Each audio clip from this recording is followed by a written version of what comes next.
President Trump signed an executive order calling for changes to childhood vaccine recommendations. The measure aims to decrease the number of recommended core immunizations for children from covering 18 diseases down to 11. Doctors say that this could cause some confusion, but it's important to understand that while this order places renewed focus on vaccines, the vaccine schedule itself has not changed out of the CDC. As of right now, this does not change the vaccination recommendations out of the CDC. Your pediatrician is still working from the same schedule as yesterday. And if you're unsure, ask your pediatrician which shots your child is due for and why. In the order, the president advocated for the separation also of the measles, mumps, rubella vaccine, commonly known as MMR. It's typically just one shot for all three, but now this would be three separate shots, which is not currently available, by the way, in the United States. Hey there, it's Adam, and today is a big one. A woman touched her abdomen behind Trump at a signing ceremony, and within hours, the internet claimed she was sending electrical shocks to keep him conscious. The viral conspiracy reveals more about how misinformation spreads than about the event itself. Understanding that mechanism is a crucial media literacy skill. Let me walk you through exactly what happened here, because the gap between verified fact and viral fiction in this case is genuinely educational. On that August day, President Trump participated in an Oval Office signing ceremony for an executive order related to childhood vaccine recommendations. Standing alongside him was NIH Director Jay Bhattacharya, who delivered remarks during the event. Video footage from that ceremony showed Trump with his eyes closed at several points while Bhattacharya was speaking. That is the documented reality. That is what the cameras captured. That is what we know for certain. First time. And with the change in the vaccine recommendations that the president has signed, what you have given is parents a choice, autonomy, a decision-making over how they want the vaccines given to their kids. I mean, I believe fundamentally that many vaccines are important. I've said measles, for instance, the measles vaccine is important if we want to take control of the measles outbreak. But at the same time, we shouldn't be keeping kids out of school because they have made different decisions than other parents. Our European colleagues don't do that. A lot of the collapse in trust in public health has come because of these mandates that we've seen imposed during the Biden administration on the COVID vaccine and so many other things. What this does is it restores autonomy of families and parents to make good decisions for their kids. Now, here's where things get interesting. What is not verified, what has not been substantiated by any credible reporting or forensic analysis, is the allegation that the White House secretly edited this footage to hide something problematic. The claim that official video was altered to remove evidence of a medical incident has not been confirmed by a single reputable fact-checking source or forensic expert. Instead, what happened was that selective clips circulated on social media. People interpreted those clips in the most dramatic possible way, and that interpretation spread so fast that fact-checkers couldn't keep up. The footage is real. The theory built on top of it is not established. And those are two completely different things that need to be held separately in your mind if you want to understand what actually happened versus what the internet decided happened. Now, US President Donald Trump has signed an order that calls for fewer childhood vaccines and also recommends splitting the mumps, measles, and rubella MMR shots. The order, signed on Monday at the Oval Office, recommends that the number of childhood vaccines drop to 11 from the existing 18 recommended by the American Academy of Pediatrics. It comes despite experts' warnings that allowing time between jabs means children are more likely to contract diseases in the interim. Effective immediately, my administration is recognizing gold standard childhood vaccine recommendations for only 11 core vaccinations against the most serious and dangerous diseases, along with the MMR, which hopefully will be split up. You have the MMR, we want it in 3 separate vaccinations, given at separate times. let me tell you about Jamie Lee Franklin, because her story might be the most satisfying part of this entire circus. And frankly, it deserves its own moment. Franklin is the founder of The Conservator and a former White House official. She was present at the signing ceremony, standing behind Trump, and during the event, she touched her abdomen a few times. That gesture, completely unremarkable on its own, became the foundation of what the internet dubbed the zapper theory. According to this theory, Franklin was holding or activating a hidden electrical device that was somehow transmitting shocks through the room to keep the president alert. The theory spread with the kind of velocity and conviction that only viral conspiracy narratives can achieve when they tap into an emotional need. It traveled fast, it traveled far, and it traveled with great confidence. And then Franklin ended it with one sentence on X: "I'm just pregnant, you weirdos." And just like that, the zapper theory evaporated. No device, no cover-up, no secret electrical conspiracy, just a pregnant woman standing at a White House event doing what pregnant women do. Thank you so much for having me. I'm a mom, first and foremost. I have a 3.5-year-old and I have another one on the way. And Mr. President, we are so thankful for all the work you've done in this country with the vaccines, the food systems. Thank you as well, Secretary Kennedy. I believe health is the #1 issue in this country. If you don't have health and we don't have a healthy country, we don't have anything at all. And no parent should feel the pressure of immediately their child is born and a bunch of vaccines are pressured and pushed upon them. This is about freedom at the end of the day. This is what this country was built on, freedom for parents to make the decisions that best suit their kid. And I'm not anti-vaccine at all, I'm pro-vaccine, but we want to be able to have the freedom to space it out and to choose which one works for our child. We don't believe that there's a one-size-fits-all solution for every child. So we're so thankful for everything that you're doing, Mr. President. It's just extraordinary. The theory did not survive contact with the most obvious explanation, because the most obvious explanation was true. But the fact that the theory spread as far as it did before that explanation arrived tells you something genuinely important about how this media environment works. Let me be perfectly clear about something before we dive deeper into the analysis, because I think the nuance here matters enormously. The question of whether Trump had his eyes closed during Bhattacharya's remarks is not really in dispute. The video shows what it shows, what is legitimately in dispute, and what short viral clips cannot resolve is what that means. Eyes closing during a colleague's remarks at a ceremonial event could indicate any number of things: tiredness, concentration, discomfort from bright lighting, a momentary lapse of attention that happens to virtually every adult human at some point in any given day. Clips that show one moment cannot tell you the medical state of a person over a whole event. They cannot tell you whether that person was functioning normally before and after those moments. This is not a defense of Trump. This is simply an honest acknowledgement of what short clips can and cannot show. And the difference between what a clip shows and what viral interpretations claim it proves is exactly the space where most of the inaccuracy in this story lives. Now, here's the part of this story that I find most genuinely interesting, and it has almost nothing to do with Trump specifically. What happened on that August day is a nearly perfect case study in how short video clips move through social media in the modern political information environment. It demonstrates how the gap between documented fact and viral interpretation can grow to enormous proportions within a single news cycle. So let's actually think about the mechanics here, because understanding them makes you a dramatically better consumer of political video content going forward. The first phase of any viral political clip cycle is what I will call the anchor moment. A real piece of footage from the Oval Office signing ceremony gets clipped and distributed. The clip is real. It is not fabricated. But the clip is by definition shorter than the original event, which means context has already been removed simply by the act of clipping. The viewer sees a specific moment, not the full event. They don't see what happened before. They don't see what happened after. They just see the moment that the person who clipped it decided was worth highlighting.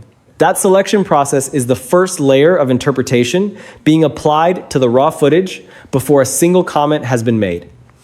And here's what's crucial to understand about this phase. Every single clip is a choice. Someone decided to cut at this moment, start at that moment, focus on this angle, highlight that expression. Those choices embed interpretation into the very fabric of what you're watching, even if you don't realize it. The viewer who sees the clip without the full context is already receiving a filtered version of reality, and that filtering shapes everything that follows. Once the clip circulates, we enter the second phase, which is the interpretive cascade. People start commenting, and the comments that generate the most engagement tend to be the most dramatic or the most confirmatory of strong existing feelings. In a political environment where millions of people already have strong views about Trump's age and health, a clip showing his eyes closed during a colleague's remarks slides immediately into an existing narrative. The interpretation is not arrived at freshly by each viewer. It is activated by the clip fitting into a story that was already there waiting. That activation happens in seconds, and it travels fast because the emotional charge is already loaded and the clip provides the trigger. By the time more context emerges, more of the full event, more information about what happened before and after the specific moment, the initial interpretation has already been shared thousands of times and has taken on a life of its own. This is the cascade effect in action. Each share adds momentum. Each comment adds conviction. Each reaction adds visibility.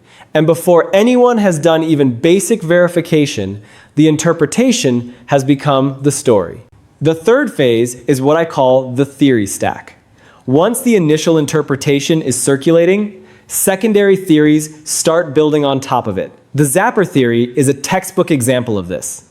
Someone noticed Franklin touching her abdomen. Someone else combined that observation with the existing narrative about Trump's eyes being closed.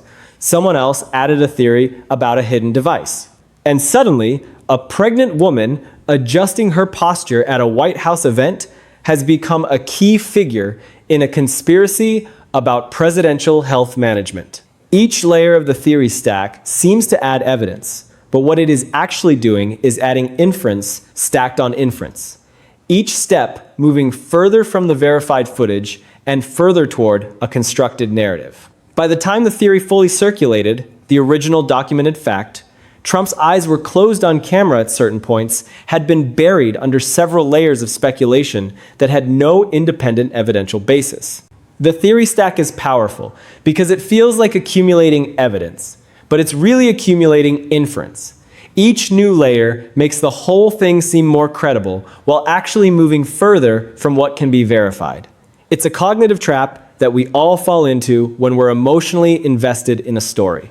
And it's precisely why understanding this mechanic is so important.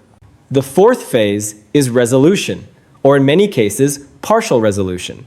Franklin's response on X, "I'm just pregnant, you weirdos," represents the most efficient and complete resolution a conspiracy theory cycle can get. A direct statement from the subject of the theory. No ambiguity, no spin, a clear factual explanation that the most generous reading of the evidence already supported as the most likely explanation. The zapper theory did not survive that. But, and this is important, the resolution of the zapper theory does not automatically resolve the original question about Trump's closed eyes or what the clip does or does not tell us about his condition during that event. Those are separate questions. The zapper theory was false. The underlying video footage is real. And the questions that footage raises, which are genuinely fair questions about the health and alertness of a 7-9-year-old president, do not disappear just because one specific wrong theory about that footage got debunked. Let me give you another layer of analysis here because I think it's genuinely important for how you consume political video content going forward. The claim that the White House edited the official footage of this event, which was the most dramatic version of the theory that circulated, requires a very specific kind of evidence that no one has produced. To substantiate that claim, you would need an original, unedited upload from the official White House channels, a materially different, altered version of that same footage, and confirmation from a reputable forensic or fact-checking source that specific edits were made. None of those three things have been provided. What has been provided is social media commentary asserting that editing occurred, which is a completely different category of thing. This matters beyond this specific case because the claim that official footage has been edited is among the most serious allegations you can make about government transparency. Making that claim requires actual evidence of the specific before and after comparison that proves alteration. The bar for this specific kind of claim is high for a reason. When it is not met, the claim is not established regardless of how many people on social media believe it to be true. Now, let's talk about the specific political context that made this clip blow up the way it did. Because I think understanding why this particular moment hit differently than a random blurry video from some event is genuinely important. Trump is 79 years old. He is the oldest person ever to serve as president of the United States. For the entirety of his second term, questions about his physical condition, his stamina, his cognitive clarity have been a persistent background frequency in political coverage and in ordinary political conversation among people of all political persuasions. Those questions predate this specific clip. They were present before that August ceremony. They created an environment in which any footage that appears to show Trump appearing less than fully alert at an official event is going to generate an enormous amount of immediate and intense attention because millions of people are watching for exactly this kind of evidence. That pre-existing attention environment is not invented by Trump's critics. It reflects a genuine, legitimate public interest in the health and functioning of the person who holds the most consequential job in the country. It is precisely because that pre-existing attention environment exists, and because the viral theory builders know it exists, that the theory spread so fast and so confidently before anyone had done even basic verification of the claims being made. The emotional readiness of the audience was the fuel, the clip was the match, and the theory was the story that gave the flames somewhere to go. Understanding that sequence is essential to evaluating it honestly. The people who built the theory knew exactly what they were doing. They knew that millions of people were already worried about Trump's health. They knew that any visual evidence that seemed to confirm those worries would spread like wildfire. And they knew that by the time anyone fact-checked them, the theory would already have traveled around the world multiple times. That's not a conspiracy. That's just an understanding of how the modern information environment works and how to exploit it for maximum engagement. Now, let's address the underlying health and alertness question directly, because I think burying it entirely would be intellectually dishonest. Questions about the physical condition and alertness of a 9-year-old president during official events are legitimate public interest questions. Trump is the oldest person ever to serve as president.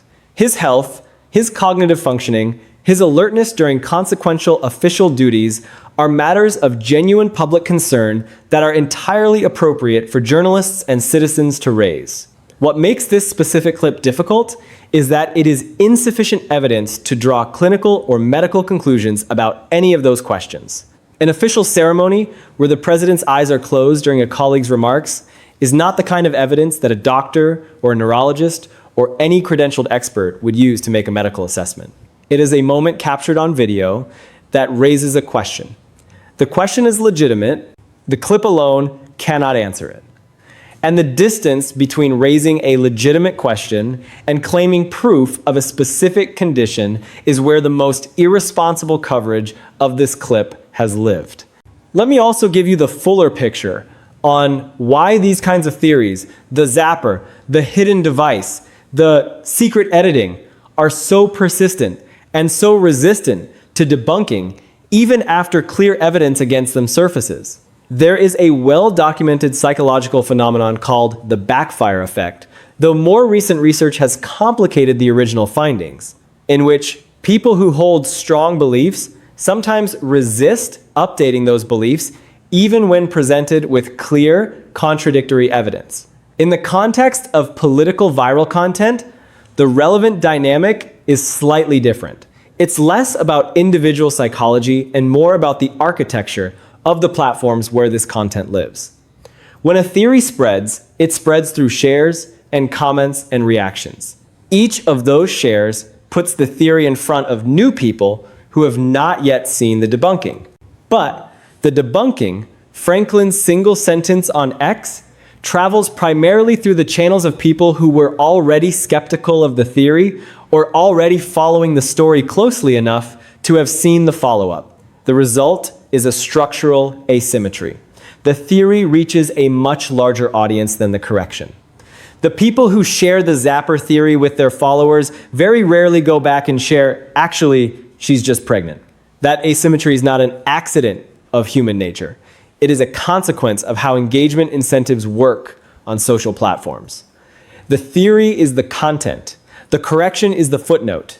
And that dynamic recurs with every single cycle of this kind of political viral moment.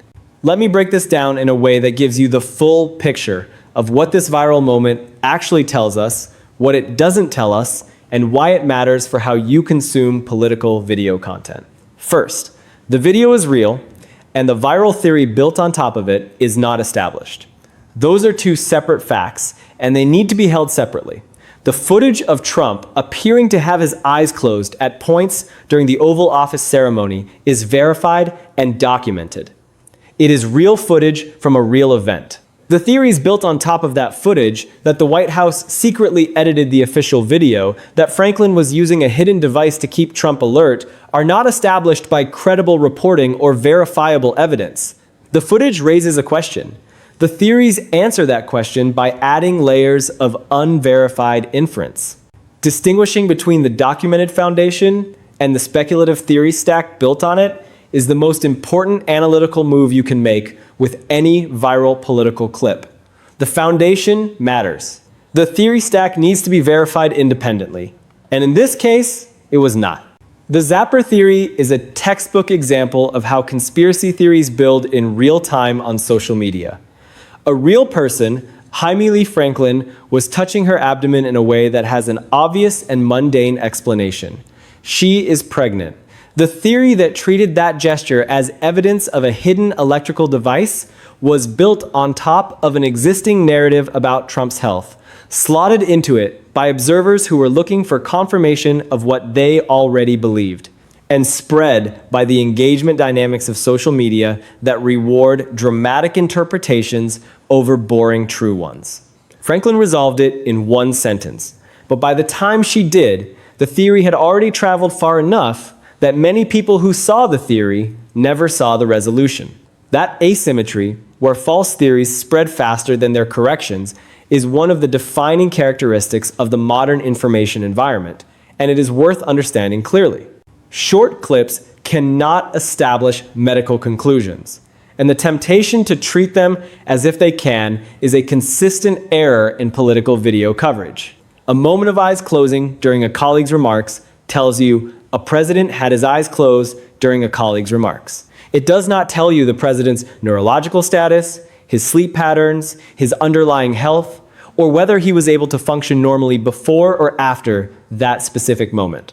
Using clips as proof of medical conditions requires a level of inference that the clips simply do not support. That applies regardless of the political direction in which the inference runs. It applies to claims that a president is physically impaired, and it applies equally to claims that a president is in perfect health based on curated official imagery. What clips can do is raise a question. What they cannot do on their own is answer it. The genuine underlying story here is an optics and accountability one, and it is worth taking seriously on its own terms without the fake theory attached. Questions about Trump's health and alertness at 79 are legitimate public interest questions. Video from official White House events is a legitimate form of evidence about what presidential appearances actually look like. Raising the question of whether a president appears fully alert during official ceremonies based on documented footage is the kind of accountability journalism that serves the public interest. That accountability question does not need secret editing theories or zapper devices to be worth pursuing. The documented footage is enough to raise the question and to justify continued journalistic attention to it. Pursuing the answer through actual reporting, requesting medical records, seeking independent expert analysis of documented footage over time, tracking patterns in presidential public appearances. Building a sustained record rather than relying on single clips, that is the appropriate path. That kind of sustained journalism is harder and slower than a viral theory. But it is the only kind that actually produces information you can rely on. The viral theory cycle replaced that serious accountability pursuit with a dramatic but unverified narrative, and in doing so, actually undermined the legitimate question by surrounding it with a story that was easy to debunk. Here is the bottom line. The Oval Office video is real. The footage from that August signing ceremony is documented and verified. The zapper theory is not established. A pregnant woman touching her abdomen is not evidence of a hidden electrical device. The footage editing claim is not substantiated. No credible forensic or fact-checking source has provided the before and after comparison that would be required to support that allegation. And Franklin is just pregnant and was gracious enough to say so directly when she could have simply ignored the whole thing. But underneath all of that, the questions the footage legitimately raises about presidential health and alertness are real, and they deserve serious rather than sensational treatment. The most important thing this episode illustrates is how quickly a documented question can be transformed into a dramatic, unverified theory in the modern political information environment, and how that transformation ultimately serves no one's interest except the people who profit from engagement, regardless of accuracy. The documented footage raises a question. That question deserves better than the zapper theory. It deserves actual journalism. The lesson here extends far beyond this single incident. Every time you see a dramatic political clip circulating on social media, ask yourself what the verified facts actually are versus what interpretation is being layered on top of those facts. Ask yourself who benefits from the most dramatic interpretation. Ask yourself what mundane explanation might exist that's being overlooked. Ask yourself whether the clip alone can actually prove what people are claiming it proves. These questions won't make you popular at parties where conspiracy theories are the main course, but they will make you a dramatically more informed consumer of political video content. And in an information environment where the gap between documented fact and viral fiction is growing wider every day, that ability to distinguish between the two might be the most valuable media literacy skill you can develop. The zapper theory was absurd, and the editing claims unsubstantiated, but the legitimate question about a 7-9-year-old president's alertness got buried under nonsense. Hold documented facts in one hand, interpretations in the other, and never confuse the two.